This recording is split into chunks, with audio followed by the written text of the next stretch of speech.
Halo, apa kabar Anda semua? Semoga selalu dalam keadaan sehat walafiat, tetap semangat. Asik nih kalau ngelihat Bung Rocky di belakangnya pepohonan gitu, suasananya adem. Nah, padahal politik sebenarnya nggak seadem-adem kayak backgroundnya Bung Rocky begitu. Ya tetap isu demi isu tumpuk menumpuk tuh. Isu koalisi, isu kemungkinan Mahkamah Konstitusi masih akan keluarin satu keputusan yang mendebarkan. Tapi yang paling mendebarkan adalah isu Firly akhirnya dinyatakan sebagai tersangka tuh. Dan Hmm. orang mulai bikin hitungan tuh. Kalau Firly ditersangkakan, apakah kasus-kasus yang pernah ditangani atau paling nggak masih disimpan oleh Firly juga mau dibuka apa enggak? Kan itu Hmm. soalnya tuh. Ya, ya. Tapi ini kita juga bisa memahaminya bahwa tugas Firly dianggap selesai gitu ya dengan dia dijadikan tersangka itu ya, Bung Rocky, karena yang jelas kayak kemarin kasus dia menargetkan Anies jadi tersangka nggak sukses kan Firly dalam hal ini gitu. Kelihatannya ada semacam, ya mungkin Pak Jokowi sebagai presiden menganggap ya udah selesai, kan beberapa hal nggak bisa dia lakukan juga tuh. Dan kan seharusnya diperpanjang Desember kan, jadi Ya, kelihatannya memang difinalkan sebelum surat perpanjangan itu diresmikan untuk ditambahkan pada Firly masa jabatan itu.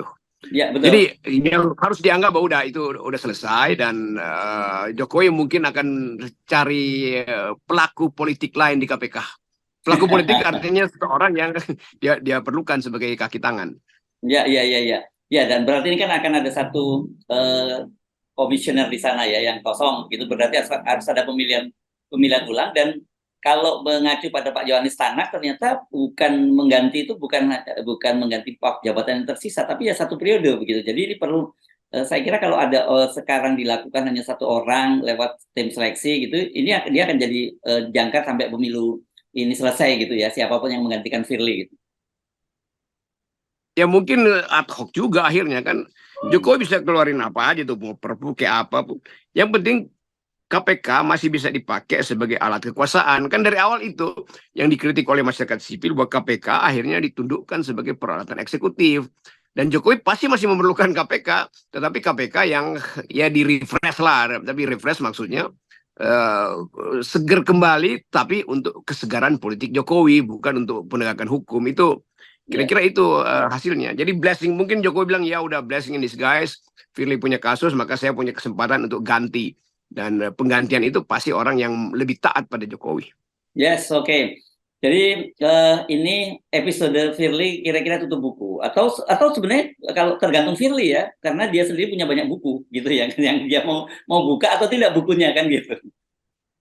Ya itu istilah bagus tuh, tutup buku tapi Firly masih punya banyak buku, dan buku itu ada di mana-mana tuh, mungkin disimpan di satu lembaga politik karena kasusnya menyangkut partai politik, ada yang disimpan mungkin di seorang ahli ekonomi karena itu menyangkut money laundering tuh. Nanti kita lihat tuh bagaimana filenya Firly ini bersebaran di mana-mana juga, Ya. termasuk seperti barang buktinya bersebaran di mana-mana, maka filenya Firly ada di mana-mana, dan orang tetap menganggap bahwa Firly masih menyimpan banyak kasus yang satu waktu mesti dia ucapkan itu. Kan nggak mungkin Firly diam-diam aja tuh. Kalau begitu mah konyol juga dong si Firly ini.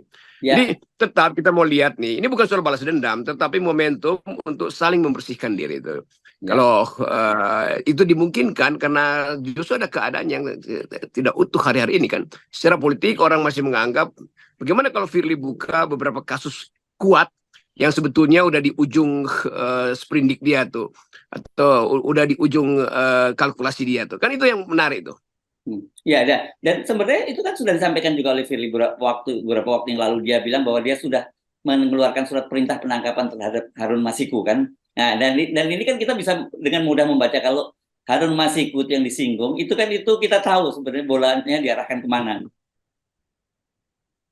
Ya Harun Masiku itu pintu aja untuk melihat terowongan yang bercabang-cabang di dalamnya tuh. Hmm. Dan dia bisa berputar-putar terowongan itu. Tetapi ini keadaan yang mesti dipastikan di backup juga oleh masyarakat sipil, di backup juga oleh keterbukaan informasi di kalangan partai politik, terutama di fraksi-fraksi di DPR, Hmm. supaya momentum ditersangkakannya Firly sekaligus momentum untuk mengembalikan ide pemberantasan korupsi ansih, tidak boleh dikait-kaitkan dengan politik. Kan itu intinya tuh. Supaya udah Firly mungkin satu kasus yang sekarang sedang ditangani soal Yassin Limpo. Tetapi di belakang kasus ini kan orang masih lihat tukar tamanya apa.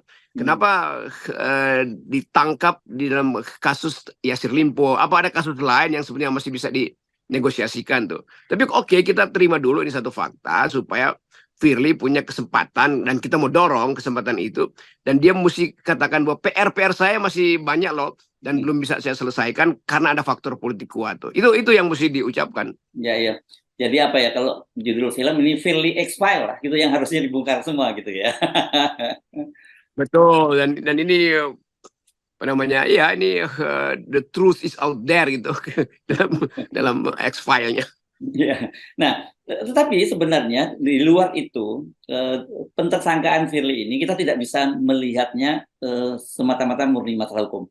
Yes, ada kasus hukumnya, betul. Jangan, ini kadang-kadang kita susah menjelaskan itu.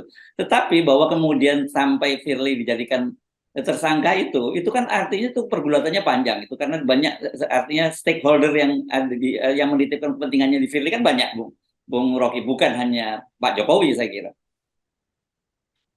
Itu yang masih jadi misteri sekarang tuh, dan sangat mungkin kalau ada satu dua partai politik yang mendorong proses pengungkapan apa yang terjadi di belakang PDIP dengan kasus Harun Masiku misalnya, partai-partai lain juga akan menuntut hal yang sama di kasus-kasus yang lain. Jadi tetap ini peta politik ada di belakang pemecatan Firly atau pentersangkakan Firly itu. Dan tidak mungkin ini sekedar kasus untuk dihentikan hanya karena Firly memeras Yassin Limpo misalnya kan. Kan di belakangnya Yassin Limpo juga banyak yang nitip kasus di situ kan. Jadi kita tahu ini kemelut dari kasus Firly ini bagus betul. Jadi ditersangkakan, maka dibukalah proses pemeriksaan itu secara lebih utuh, dan semua hal yang masih diduga disimpan oleh Firly mestinya diucapkan. Ya mungkin di dalam persidangan nanti. Tapi jangan sampai persidangan itu sudah diputuskan nggak boleh ada negosiasi, itu sialnya tuh. Tapi kita tahu bahwa ini soal politik di belakang kasus Firly ini kuat sekali tuh. Dan persaingan di antara institusi, bahkan di antara para bintang-bintang yang bertebaran di pundak kepolisian itu juga tetap harus dijadikan latar belakang persoalan pentersangkakan Firly ini. Ya, kenapa kita bisa bicara soal kepentingan politik itu? Kita mesti flashback ya, saya kira Bung Rocky. Kan Firly pada waktu itu kan sebenarnya dia ditarik dari KPK, dari Deputi Penindakan. Pada waktu dia tahun 2018 menjadi sampai 2019 jadi Deputi Penindakan, itu kan dia melakukan pelanggaran kode etik berat pada waktu itu. Tapi sebelum dijatuhkan hukuman, dia ditarik oleh Mabes Polri dan kemudian dipromosikan menjadi Kapolda Sumatera Selatan, dan kemudian ikut serta dalam seleksi pemilihan pimpinan KPK. Dan saya ingat betul itu bahwa 56 anggota Komisi 3 itu semua memilih Firly. Artinya kan sebenarnya itu ada kesepakatan rame-rame untuk memilih Firly gitu. Iya, dari segi asal usul Firly terpilih itu legitimasinya kuat banget. Ya. Karena seluruh komisi ya, legitimasi ya. Politik ya. Ya, legitimasi politiknya kuat sekali kan. Mana mungkin itu satu blok itu akhirnya setuju pada Firly. Artinya ada semacam tacit agreement, kesepakatan diam-diam di situ tuh. Jadi tetap terpilihnya Firly sebagai ketua KPK itu hasil negosiasi politik panjang dan bahkan bulat itu. Nah ini yang kita mesti lihat, latar belakangnya panjang, bahwa Firly ada di situ, artinya banyak titipan politik pada Firly yang kemudian diabsolutkan secara aklamasi sebetulnya untuk jadi ketua KPK. Ya, waktu itu media menyebutnya ada operasi senyap. Nah, kalau operasi senyap itu biasanya berdasarkan transaksi, tapi transaksi-transaksi yang lebih bersifat bisa dikalkulasi lah gitu. Tapi saya kira tidak hanya semata-mata itu ya. Kita tahu semua proses politik yang terjadi di DPR itu ada kepentingan-kepentingan politik, ada titipan di situ. Sama dengan terjadi pada BPK sekarang begitu ya. Karena banyak sekali kemudian politisi yang masuk di BPK, dan BPK-nya juga jadi berantakan seperti sekarang ini. Ya, itu kita mesti ingatkan pada publik bahwa ada soal KPK, ada soal BPK, siapa kemarin tuh yang aktivis ada itu yang Aksanul Kossasi, dan kemudian yang sekarang yang kita tunggu adalah Pius Lutfi Lanang. Ini kalau Aksanul politisi Demokrat, Pius Lutfi Lanang ini adalah politisi Gerindra, tapi kasusnya belum jadi tersangka dia, cuma di polis lain lah gitu ruang kerjanya. Ya, tetapi di belakang itu orang mulai berhitung tuh untuk jadi ketua KPK berapa modal diperlukan ya, Ya, untuk jadi anggota BPK berapa modal diperlukan. Jadi kelihatannya ini di belakang itu ada uang yang bekerja untuk memperoleh jabatan-jabatan itu, entah sponsor individual, entah hmm, sponsor oligarki, entah sponsor partai politik. Kan hmm, itu intinya kan. Jadi ya, semua badan yang seharusnya independen itu nggak lagi bisa kita percaya. Mau KPK, mau BPK, mau apa namanya nih, yang mantau PPATK apa aja itu apa namanya lembaga penjamin segala macam lah itu. Dan akhirnya orang mesti buka ini di dalam satu analisis political ekonomi, kepentingan siapa yang ada di balik penempatan orang-orang yang seharusnya berintegritas tapi kemudian patah, yang seharusnya independen tapi kemudian memihak. Jadi lembaga-lembaga utama kita terutama yang mengawasi wilayah keuangan dan potensi korupsi itu tidak dihuni oleh mereka yang betul-betul dipilih untuk menegakkan hukum, dipilih untuk membuktikan bahwa nilai-nilai etik itu harusnya udah final. Tuh nggak boleh lagi ada transaksi atas kepentingan individual, sekedar untuk nyari untung dari jabatan. Kan itu yang nggak boleh terjadi. Entah di BPK, entah di KPK, entah di BPPK, entah di MK, entah di mana-mana, apalagi di Abdesi. ya, berarti lagi. Oke, tetapi sebenarnya kalau kita lihat apa yang terjadi pada Firly sekarang itu kan semakin melengkapi yang sudah kita bicarakan sebelumnya. Ada di apa pimpinan-pimpinan di penegak hukum dan dunia yudikatif kita betul-betul busuk semua. Apa adik iparnya Pak Jokowi yang di Mahkamah Konstitusi dipecat dan sekarang dia sedang mengajukan apa semacam apa ya disebutnya mosi tidak percaya begitu ya terhadap Soehartoyo yang dipilih menjadi ketua Mahkamah Konstitusi. Kemudian Wakil Menteri Hukum dan HAM yang sudah jadi tersangka dan masih mondar-mandir ke sana sini termasuk sidak ke hadir di pengukuhan profesor di UGM, sidak ke lembaga pemasyarakatan, hadir dalam rapat dengan Komisi 3 dan cepat mau diusir oleh Beni Harman dari Demokrat gitu. Nah, sekarang ditambah dengan Pak Firly yang ini ironisnya adalah lembaga anti rasuah tapi dia justru melakukan pemerasan. Jadi udah berkali-kali nih di era Pak Jokowi yang kata Pak Jokowi kami akan memimpin pembersihan birokrasi, kami akan memimpin pemberantasan korupsi. Tapi yang terjadi adalah hal yang betul-betul bertolak belakang tuh. Hmm. Jadi dari awal selama 9 tahun ini bangsa ini dituntun untuk mengalami pembusukan institusi itu. Dan ketika pembusukan terjadi, semua orang merasa bahwa ya udah biasa aja lah. Karena itu seorang wakil Menhukam yang juga profesor itu melenggang aja masuk ke wilayah yang sebetulnya dia mestinya udah malu dari awal itu kan. Nggak perlu ditegur-tegur. Karena orang yang terlihat cacat secara moral nggak boleh masuk lagi di ruang yang justru dimaksudkan untuk melihat moral, yaitu pertemuan para profesor guru besar. Kecuali forum profesor itu juga sebagian besar ada sama moralnya, kan kita juga bisa pantau itu tuh. Demikian juga Pak Ketua MK tuh seolah-olah masih ada jalan untuk mempersoalkan. Tapi kalau dia legowo mengatakan konflik of interest karena saya iparnya Jokowi, kan semua hal ini kan masuk di akal sehat kita dari awal tuh. Ini yang dijanjikan oleh Hatta, dijanjikan oleh bahkan Bung Karno menyebutkan soal integritas, Sultan Syahrir, Ali Sastroami Joyo, Natsir segala macam.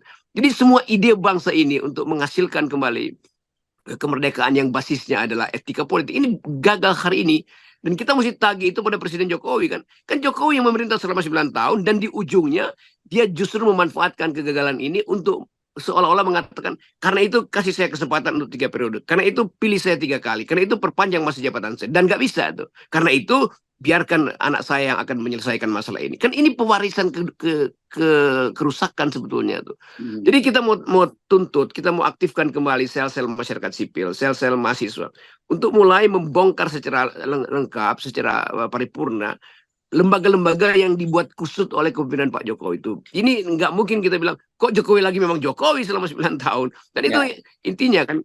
Jadi bagian-bagian moral ini akan kita asuransikan pada gerakan moral mahasiswa. ya. Dan saya kira kalau kita berharap pada Pak Anwar Usman, terus berharap pada Wamenkumham yang Profesor Edi Hiaric itu, dan sekarang itu juga kepada Pak Firly yang sekarang juga dituntut mundur banyak orang karena sudah jadi tersangka, rasanya kita terlalu sulit untuk berharap mereka mau melakukan dengan logowo gitu ya. Karena memang buat mereka itu nilai nilai mereka itu sudah berbeda dengan nilai-nilai yang sebetulnya lazim dan berkembang dalam masyarakat kita. Itu yang kita maksud dengan perubahan harus mulai dari sekarang. Karena kami muak itu. Jadi sebetulnya ada poin bahwa masyarakat disadarkan. Kendati lembaga survei masih menganggap yang ada soal Gibran dicalonkan, toh itu hak individu. Iya, tetapi proses pencalonan itu yang dipersoalkan. Jadi bagaimana misalnya kita andalkan lagi supaya lembaga-lembaga survei ini balik pada moralitas etika publik kan. Mereka mensurvei publik tetapi dengan doktrin atau didoktrin supaya menerima pesanan politik dari pemesan survei ini pada lembaga survei kan. Ya. Jadi intinya adalah bahkan lembaga survei yang isinya akademisian, yang isinya adalah metodologi, akhirnya dimanipulasi untuk kepentingan ideologi, dimanipulasi untuk kepentingan amplop. Jadi rusak memang semua bangsa ini. Tetapi dulu kan kita bikin semacam tesis, semakin rusak semakin bagus supaya ada tunas baru muncul kan. Pembusukan itu diperlukan supaya ada vegetasi baru ya. Itu intinya. Nah, vegetasi ini yang saya kira lagi diam-diam gerakan mahasiswa masih akan tumbuh, gerakan buruh juga begitu, dan kita akan melihat bahwa Indonesia memang bisa ditemukan kembali di dalam cara-cara yang lebih beradab. Saya aminkan tadi itu, karena itu saya anggap itu doa Anda untuk bangsa ini. Oke, Bung Rocky. Terima kasih. Ya, dan kita berdoa dari awal nih 0%. Yes.